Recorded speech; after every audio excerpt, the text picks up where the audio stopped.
Exclusivo Noticias Caracol.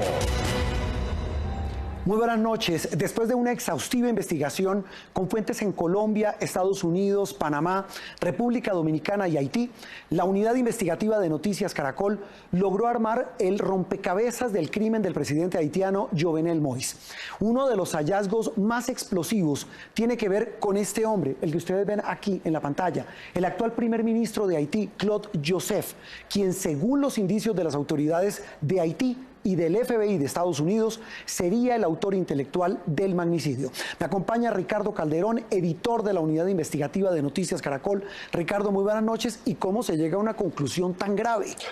Juan Roberto, este rompecabezas se armó a partir de los testimonios de 3 colombianos, los hermanos Germán Alejandro y Jonathan Rivera, y un soldado retirado del ejército. A partir de estas declaraciones fue posible unir las piezas de un plan criminal que tiene al país del Caribe en una seria crisis política. Empecemos la historia de la forma como se habría fraguado el magnicidio. El magnicidio de Jovenel Moïse comenzó a planearse en noviembre de 2020 en este edificio, la sede de CTU Security en Miami. Allí estuvieron reunidos el venezolano Antonio Intriago, dueño de la empresa, el gerente colombiano Arcángel Pretel, el haitiano estadounidense James Solash, un diplomático haitiano de apellido Ascart, el médico haitiano ya capturado Christian Shannon y el colombiano Jonathan Rivera García.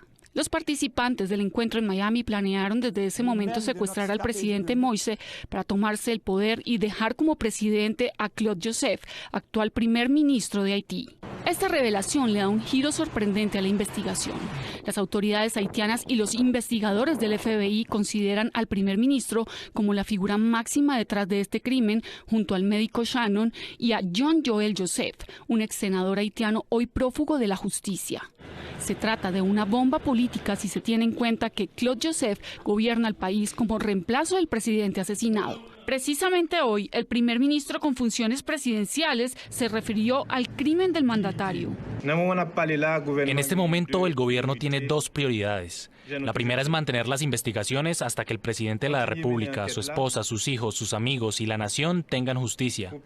La segunda es hacer todo lo posible para honrar la memoria del presidente con la organización de un funeral.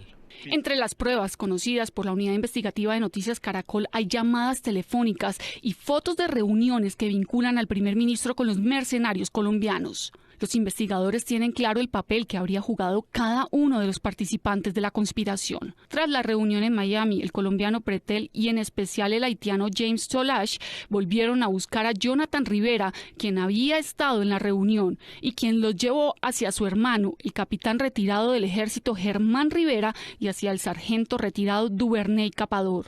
Ellos 3 se convertirían en los enlaces claves con los mercenarios colombianos y el primer ministro. Y sus destinos terminaron muy distinto. Jonathan no estuvo en la operación y se convirtió en un testigo de excepción en este caso, mientras que su hermano Germán terminó capturado en Haití y Capador murió en la residencia del presidente a manos de las autoridades haitianas. Los investigadores documentaron que entre noviembre y mayo, Solash sostuvo comunicación telefónica constante desde Miami con Capador y los hermanos Rivera. Entre sus contactos telefónicos aparece otro hombre clave en este caso para las autoridades, el abogado y líder político haitiano Fenil Gordon, que según los investigadores participó de la consecución de las armas para el comando de mercenarios. Muy bien, Ricardo y televidentes, ya tenemos identificados a los colombianos que lideraron el reclutamiento de los exmilitares colombianos que terminan en Haití. Hablamos del capitán retirado, Germán Rivera, y el sargento Capador, quien finalmente terminó muerto el día que asesinaron al presidente. Ricardo, ¿cómo logran rastrear y ubicar a las personas que llevarían a cabo este operativo criminal? Juan Roberto, los 2 personajes que usted menciona seleccionaron a 21 exmilitares a través de 4 empresas en Colombia y por medio del voz a voz, donde pasaban a las personas que se postularan para recomendar a otras. Ellos fueron seleccionados, pero no todos sabían lo que iban a hacer. Así fue el reclutamiento. La empresa desde la que se habría organizado el magnicidio es CTU, con sede en Miami.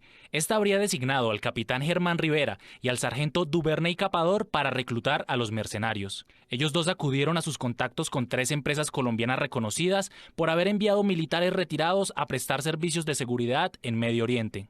Noticias Caracol se abstiene de revelar los nombres de estas empresas para no entorpecer la investigación en Colombia, pero la unidad investigativa rastreó los movimientos financieros de una de estas compañías y encontró movimientos por casi 700 millones de pesos, inusuales para sus negocios normales durante los 2 meses previos al magnicidio.